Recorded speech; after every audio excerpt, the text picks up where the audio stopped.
घंटे की आकार के बेल घंटी को भी दबा दें ताकि हमारे नए वीडियो आपको लगातार मिलते रहें।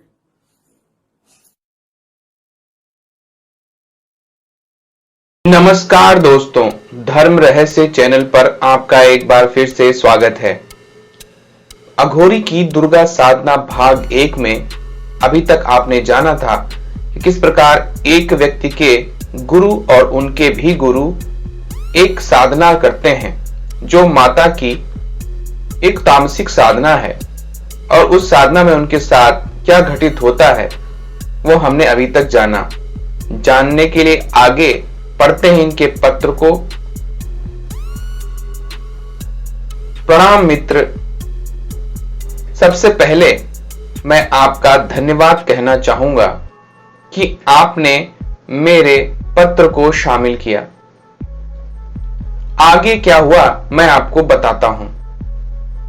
मेरे गुरु के गुरु जब मगरमच्छ के हमले के लिए अपने आप को तैयार कर रहे थे, तभी मगरमच्छ तेजी से इनके पास आया और उसने इनको अपने मुंह में लपकने की कोशिश की, लेकिन अचानक से ही वो रुक गया और इंसानी भाषा में इनसे बात करने लगा। उसने कहा, तू तो हिला डुला भी नहीं, कुछ भागता कुछ इधर उधर दौड़ता, तब तेरा शिकार करने में अलग ही आनंद प्राप्त होता, पर तू तो जरा भी हिला डुला तक नहीं। माना कि मैं भूखा हूं, लेकिन जिस शिकार में मजा ना आए उसको क्या करना, इसलिए एक मौका देता हूं। अगर तू मेरी को या मेरी शरीर की भूख को किसी और के माध्यम से शांत कर सके तो जरूर मुझे बता। और ऐसा कहकर उसने मुझे यानी कि मेरे गुरु को मौका दिया। मेरे गुरु के गुरु ने आंखें खोली और इस प्रकार मगरमच्छ को इंसान की तरह बात करते हुए देखकर आश्चर्य में पड़ गए। लेकिन उन्होंने सोचा कि कुछ भी हो, इस मगरमच्छ की बात का जवाब देना एक अच्छा विकल्प हो सकता है, क्योंकि इसमें इंसानी समझ मौजूद है और यह कोई सिद्ध शक्ति अवश्य है, वरना इन जानवरों को कहां इतनी अकल, और साथ ही साथ यह इंसानी भाषा में बात भी कर पा रहा है। तब मेरे गुरु के गुरु ने कहा, मैं आपको भोग में क्या दूं? इस पर उस मगरमच्छ ने कहा, इंसान के बदले इंसान दे। यानी कि अगर तू अपनी जान बचाना चाहता है तो किसी और इंसान की बलि मुझे दे दे। मेरे गुरु के गुरु ने कहा, बलि तो दे दूं, लेकिन मुझे इंसान मिलेगा कहां? अगर आप कोई इंसान मुझे बता दो तो मैं अवश्य ही उसकी बलि आपको दे दूंगा और इससे मेरी जान भी बच जाएगी। उस मगरमच्छ के इस प्रकार कहने से मेरे गुरु के गुरु अब कुछ शांत पड़ चुके थे, क्योंकि वो ये बात समझ रहे थे कि अवश्य ही अगर इसने मुझे मौका दिया है तो मैं अपनी जान अवश्य ही बचा पाऊंगा। मगरमच्छ ने कहा, ठीक है, तो तू अपने शिष्य की बलि मुझे दे दे। इस पर मेरे गुरु के गुरु ने कहा, जो मेरे साथ साधना कर रहा था वह तो कहीं दिख नहीं रहा, फिर मैं इसकी बलि कैसे दे पाऊंगा? आप मुझे कोई और विकल्प बताइए। तभी मगरमच्छ ने हंसते हुए कहा, देख, तेरी बाईं ओर कुछ दूर पे तेरा वह शिष्य भी साधना कर रहा है। जा, वहीं पर जाकर उसका सिर काट दे और मुझे बुला। मेरे गुरु के गुरु ने जब यह देखा तो सच में कुछ दूरी पर मेरे ही गुरु साधना करते हुए उसे दिखाई दिए। अब उन्होंने सोचा कि क्या यह सही रहेगा कि मैं अपने ही शिष्य की बलि दे दूं?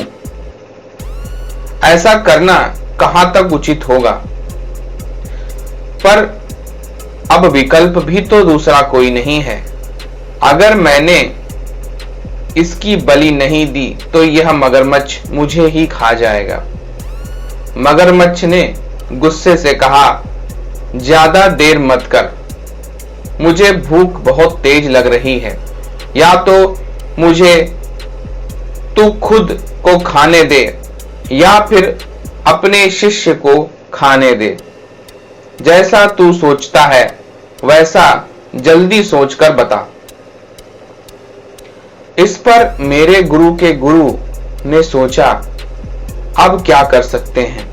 मुझे लगता है मुझे अपने शिष्य की बलि दे देनी चाहिए, क्योंकि अपने गुरु के लिए अगर कोई शिष्य प्राण दे तो वो भी मोक्ष पाता है और शायद इसके माध्यम से मेरी जान भी बच जाए। यही सोचकर मेरे गुरु के गुरु चल दिए मेरे गुरु के पास। वहां पर मेरे गुरु बैठे साधना कर रहे थे। उन्होंने पास ही पड़े एक तलवार को उठाया और उससे मेरे गुरु के पास आकर खड़े होकर उन्होंने माता का नाम लेकर मेरे गुरु का सिर काट दिया। गुरु का सिर जैसे ही जमीन पर गिरा, अचानक से सारा वातावरण बदल गया। उन्होंने देखा कि उन्होंने अपने शिष्य की हत्या कर दी है। यह देखकर वह अब अपनी उस माया से जागे। मगरमच्छ अब भी वहां पर था, लेकिन न तो नदी थी ना ही कोई जगह, पर जिस स्थान पर वह दोनों बैठकर साधना कर रहे थे यह वही स्थान था। चारों तरफ का वातावरण कैसे बदल गया था कि वह नदी पे पहुंच गए थे, पर यहां तो कोई नदी नहीं है। यहां तो घनघोर जंगल है जहां शमशान स्थित है और इसी शमशान में बैठकर वह साधना कर रहे थे। एक दिन का पूरा वातावरण कैसे चेंज हो गया। वो ये सोचते रह गए कि यह सब कैसे बदल रहा है। उन्होंने मगरमच्छ के हाथ जोड़कर उससे कहा, मुझसे बहुत बड़ी गलती हो गई है। मेरे सारे कर्म दूषित हो गए। मैंने तो अपने ही शिष्य की बलि चढ़ा दी है, पर मेरा हृदय पवित्र है। मैंने जो कुछ किया माया के वशीभूत होकर के किया है। इसलिए हे मगरमच्छ, आप जो भी हैं मेरी इस बलि को स्वीकार कीजिए। इस पर उस मगरमच्छ ने अचानक से ही एक स्त्री का रूप धारण कर लिया और वह एक शक्तिशाली शस्त्रधारी देवी के रूप में दिखाई देने लगी। हंसते हुए वो कहने लगी, तेरी भक्ति और तू दोनों ही अलग अलग हैं। भय के कारण जो अपनी बलि दे और उसकी जगह अपने शिष्य की बलि दे दे, तो ऐसी अवस्था में उस साधना का क्या करें? मैं तुझे चेतावनी देती हूं, तूने मेरी सिद्धि गंवा दी है। मेरे दर्शन होने के बावजूद भी तुझे सिद्धि की प्राप्ति नहीं होगी, क्योंकि तूने भय के कारण अपने ही शिष्य की बलि दे दी। मेरी माया का प्रभाव ऐसा था कि मैंने तुझे नया वातावरण दिखा दिया। तू इतना निरा मूर्ख है कि अगर बलि ही देनी थी तो स्वयं की दे देता, और अगर तू ऐसा करता तो मैं तुझे ऐसी दुर्लभ सिद्धियां प्रदान करती जिसके बारे में तू सोच भी नहीं सकता था। मैं तेरी साधना से तो प्रसन्न थी, इसी वजह से साक्षात माया रूप धरकर सामने आई थी, लेकिन तू निरा मूर्ख निकला।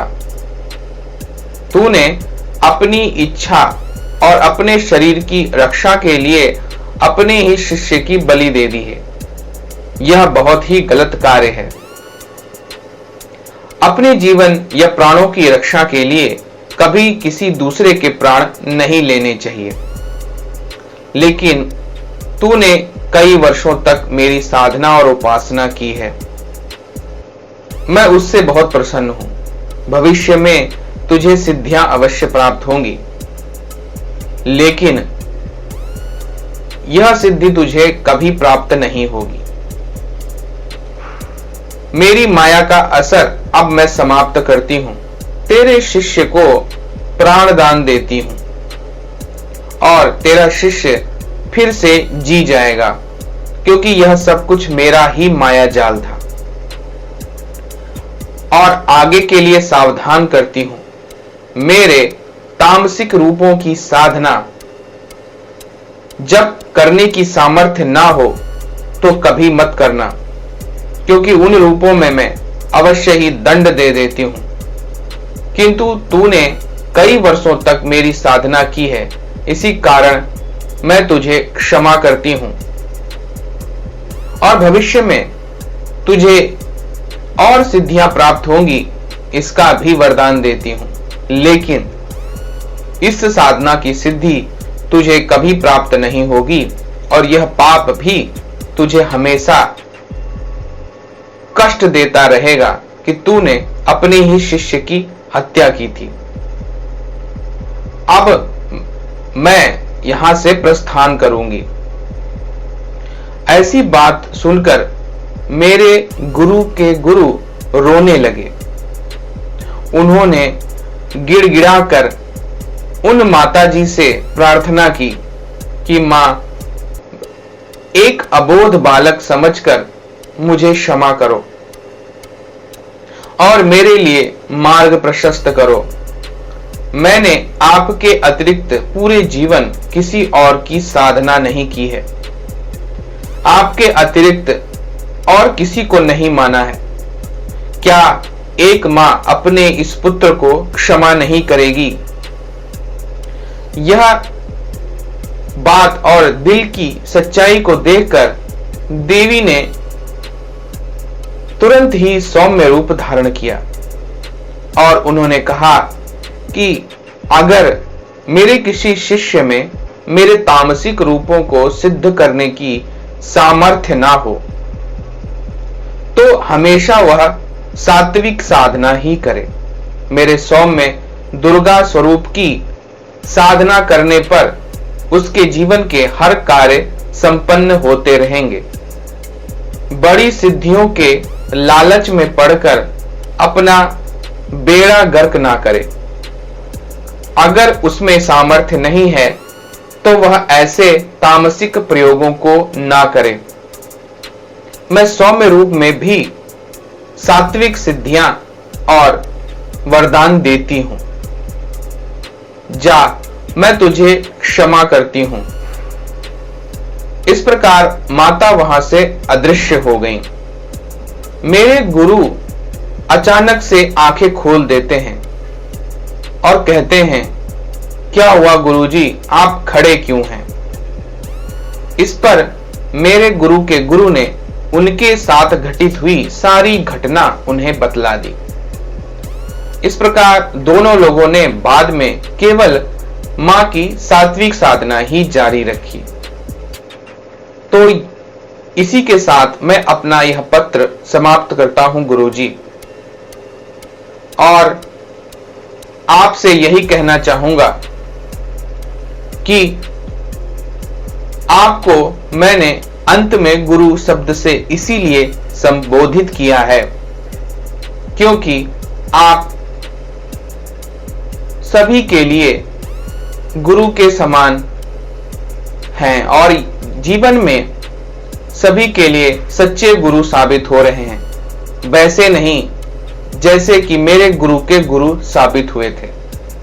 इसीलिए मित्र से गुरु की यात्रा आपकी जीवन को और भी अधिक प्रभावी बनाए। नमस्कार गुरुजी।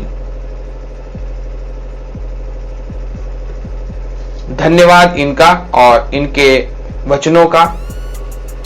मैं यहां पर यही कहना चाहूंगा कि जो भी साधना आप करना चाहते हैं उसके अंतर्गत होने वाले विभिन्न प्रकार के माया जालों से और परीक्षाओं से अगर सामना होता है तो उसमें किसी भी प्रकार से अपने आप को उत्तीर्ण जरूर करा लें, तभी विभिन्न प्रकार की गोपनीय और तांत्रिक साधनाओं को करें। अन्यथा माता की गुरु मंत्र द्वारा होने वाली सात्विक साधनाएं ही सर्वोत्तम मानी जाती हैं। तो अगर आज का वीडियो आपको पसंद आया है तो लाइक करें, शेयर करें, सब्सक्राइब करें चैनल को अगर चैनल पर नए हैं तो।